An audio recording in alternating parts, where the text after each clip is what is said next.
కారణం చాలా నిరాడంబరమైనటువంటి జీవితమే. ఆయన ఏనాడు తన పని తాను చేసుకునేవారు, కానీ తన వ్యక్తిగతమైనటువంటి పనులు ఇంకోటి చేయించుకోలేదు. భౌతికంగా మేము ఆయన పిల్లలమే, కానీ ఆయన శరీరాన్ని సేవించుకునేటువంటి అవకాశం చిట్ట చివరిలో ఆ 14 రోజులు, ఆ 2 వారాలు మాత్రమే మాకు అవకాశం ఇచ్చారు, అంతవరకే. అప్పటిదాకా మేము ఆయన్ని శరీరానికి సేవ చేసేటువంటి అవకాశం కూడా అంతకుముందు ఎప్పుడు కలగలేదు, చాలా తక్కువ. మేము లేచేప్పటికీ ఆయన పని ఆయన చేసి రెడీ అయిపోయి ఉండేవారు. లోకోత్తరమైనటువంటి వాళ్ళు ఎప్పుడు కూడా ఇంకోళ్ళని వాళ్ళు సేవించడానికి సిద్ధంగా ఉంటారు తప్ప ఇంకోళ్ళ సేవలు అందుకోవడానికి ఎప్పుడు కూడా పర్సనల్ దీనిలో కూడా ఉండదు, చాలా తక్కువ.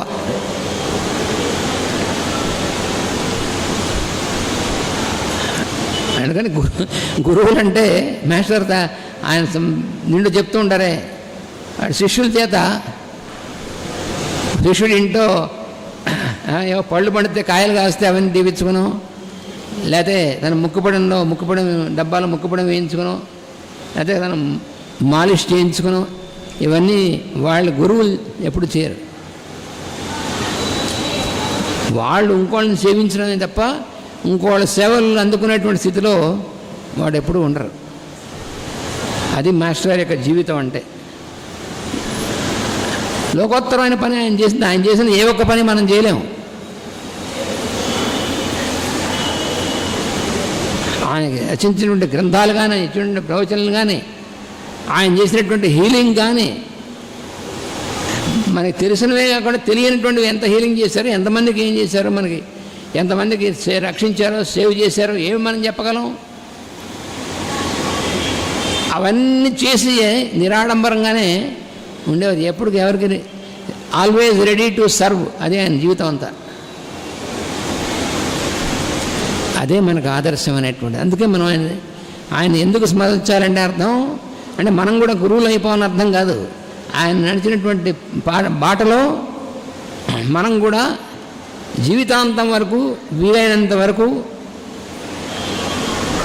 మన పని మనం చేసుకునేటువంటి స్థితిలో ఉండి ఇంకోళ్ళకి కూడా వీలైనంతగా మనం సర్వీస్ చేయడం కోసం మనం ప్రయత్నం చేయడమే మన ధ్యేయం అనేటువంటిది. అది మనం గుర్తుపెట్టుకోవాల్సింది. ఇది ఉన్నప్పుడు దానికి తగినటువంటి శక్తి ఆయనే ఇస్తారనేటువంటి నమ్మకం మనకు ఉండాలి. అది గురువుని స్మరించడం అంటే. అంత పూర్తి విశ్వాసం మనకు ఉండాలి, దృఢమైనటువంటిది. ముద్దకి బిస్మిల్లా అన్నట్టుగా మాటికి మేము గురువుగారిని ప్రార్థించాం, మళ్ళీ ఏమిటో గురువుగారు చూస్తున్నారు, ఇదేమి ఉండదు. ఒక్కసారి నేను రోజు సమర్పణ చేసుకోను, ఒకసారి చేసుకుంటే అయిపోయి మళ్ళీ సమర్పణ ఉండదు. ఆయన కూడా చెప్పాడు, నేను రోజు సిగరెట్ మానేస్తాను. వాడు సిగరెట్ కాదని రోజు మానేస్తాడట. అంటే అర్థం ఏమిటి? మానలేదని అర్థం. అలాగే ప్రతినిత్యం మాస్టర్ గారండి నేను మీకు సమర్పణ చేసుకున్నాను అని రోజు చెప్పక్కర్లేదు. రోజు చెప్తున్నా అంటే అర్థం చేసుకోలేదని అర్థం. ధర్మరాజు లాగా ఉండాలి సమర్పణ అంటే. ఒకసారి అంతే సమర్పణ అంటే మనకు తిరుగులేదు ధర్మరాజుకి. ఆ జన్మ వ్రతం అది. కాబట్టి ఆయనతో పాటు ఆయన తమ్ముళ్ళు, తల్లి, భార్య వాళ్ళందరూ రక్షింపబడ్డారు. ఆయన ఫాలో అయిన వాళ్ళందరూ రక్షింపబడ్డారు. కారణం అది మనం గుర్తుంచుకోవాలి. అందుకని వెరీ సింపుల్ లివింగ్ అనేటువంటిది అంటే మన శరీరానికి, మన ఉనికికి కావాల్సినటువంటి ఆవశ్యకమైనటువంటి కొద్దే ఉంటాయి. వాటిని మినిమం టైంలో మనం పూర్తి చేసుకుని, మాకు పూజలైనటువంటి, మాకు మొట్టమొదటి శిక్షణ ఇచ్చినటువంటి, నాకు ఊహ తెలిసినప్పటి నుంచి మొదటి శిక్షణ ఇచ్చినటువంటి పరమ పూజ్యులైనటువంటి మా తాతగారు భగవాన్ అనంతాచార్యులు వారు, పరమ పవిత్రులు. వారు మాకు నేర్పింది ఒకటే, ముందు నీ పని నువ్వు తక్కువ సమయంలో పూర్తి చేసుకుని ఎక్కువ సమయం ఇంకోళ్ళకి చేసి పెట్టడానికి సిద్ధంగా ఉండాలి. అలా ఉంటేనే నువ్వు జీవించడానికి అర్హుడివి అన్నారు. అది అసలు ఆయన నిరూపించిన లైఫ్ అంతా అదే ఆయనకి నిరూపించి చూపించారు.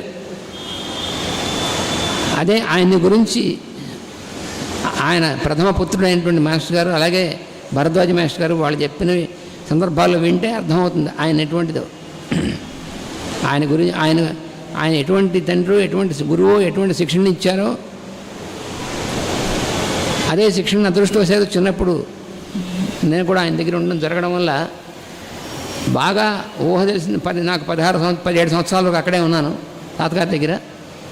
అందువలన ఆయన జీవితం ఎంత నిరాడంబరమైందో, ఎలా సూర్యోదయం సమయానికి తన పనులన్నీ పూర్తి చేసుకుని తన ఉపాసన అవన్నీ పూర్తి చేసుకుని వచ్చినటువంటి వాళ్ళ రూపంలో ఉన్నటువంటి భగవంతుడి సేవ ఎలా చేసుకోవాలో సిద్ధంగా ఉండేవారు. అది ఆయన జీవితం అంటే. అది ఆయన నేర్పినటువంటిది. తాత ఏనాడు భయపడకుండా ఉండడం, నిర్భీతి అనేటువంటిది, ఇది వారి యొక్క జీవితం అంటే. అందువలన వారి జన్మదినం నాడు వారిని స్మరించడం అంటే వారు చూపించినటువంటి మార్గాన్ని మనం సరిగ్గా అర్థం చేసుకుని, మొదట మనకి దేనికి భయం ఉండకూడదు. ముఖ్యంగా నాకేమవుతుంది అనేటువంటి భయం లేకుండా ఉండగలగాలి. దీనత్వం మనస్సులో కానీ దైన్యం ఉండకూడదు.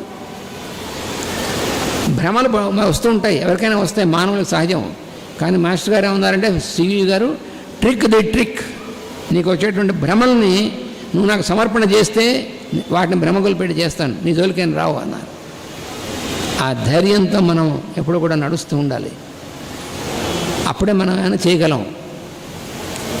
మరి అమ్మగారి శరీరం వదిలేశారు, సోదరుడు ఈవీఎం ఆచార్య బుజ్జిగా శరీరం వదిలేశాడు, నిజమే, అది భగవత్ సంకల్పం. కానీ వాళ్ళు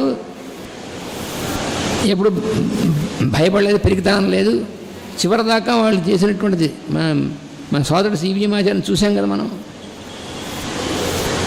మరి మనం ఆయన లేడే, శరీరం వదిలేసాడే అని చెప్పి మనం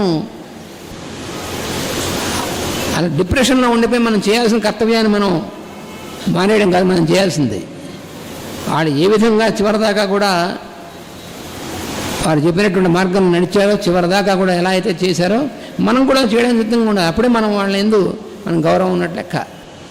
అటువంటి స్థైర్యాన్ని మాస్టర్ గారు మనం ప్రసాదింతురుగా. కానీ వారి యొక్క జన్మదినం నాడు, పవిత్రమైనటువంటి జన్మదినం నాడు వారిని మనం ప్రార్థిస్తూ, మనందరినీ కూడా ఆ మాస్టర్ గారు ఆయన ప్రణాళికలో తన శరీరాన్ని కూడా లెక్క చేయకుండా త్యాగం చేసి, అయినప్పటికీ అదే కార్యక్రమంలో ఉన్నటువంటి సోదరుడు బుజ్జి గారు, అలాగే ఎంతోమంది మాస్టర్ గారిని యొక్క కార్యక్రమంలో ఉంటూ చివరిదాకా అలాగే కార్యక్రమంలో ఉన్నటువంటి మహానుభావులు, మన చాగంటి సాంబశివరావు గారు కానీ, వీరయ్య మాస్టర్ గారు కానీ, వీళ్ళందరినీ కూడా నడిపించినటువంటి పూజలైనటువంటి తాతగారు కానీ, వీళ్ళందరూ చిరంజీవులే.